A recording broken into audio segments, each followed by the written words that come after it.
Hello, I'm Jim Cuno, president of the Getty Trust. As we all adapt to working and living under these new and unusual circumstances, we've asked curators from the Getty Museum and the Getty Research Institute to share short reflections on works of art they're thinking about right now. We'll be releasing new recordings on Tuesdays over the next few weeks. I hope you'll find these stories about our daily lives, from laundry on the line to a dog at a scholar's feet, thought-provoking, illuminating, and entertaining. Hi, my name is Idurre Alonso, and I work as curator of Latin American collections at the Getty Research Institute.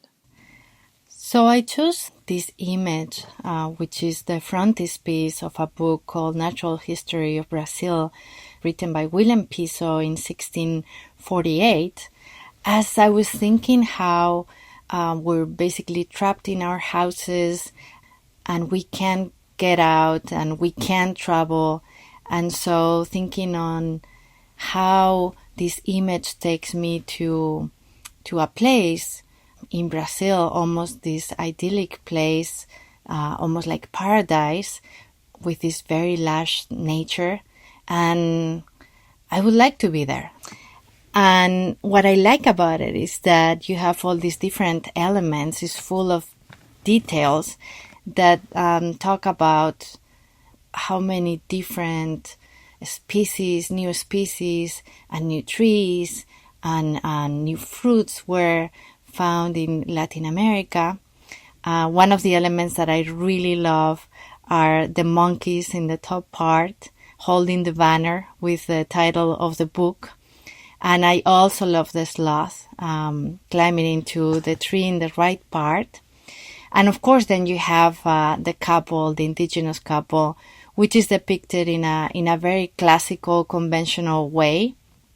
And all this depiction in this print is referencing paradise, the biblical passage of paradise.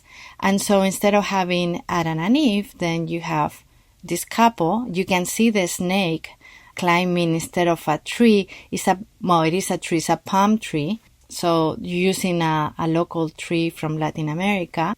Looking at all these elements, I think about how much I would like to be in a place like this. And I also think about what is the other side of this print.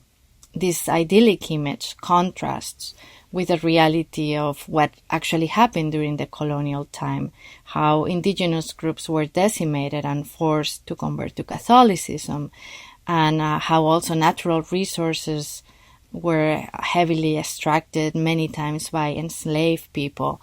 So those are all the things that I can think of when I look at this image and I imagine myself there while I'm sitting in my sofa here in Los Angeles. To learn more about Willem Piso's Historia Naturalis Brasilia, published in 1648, click the link in this episode's description or look for it on primo.getty.edu.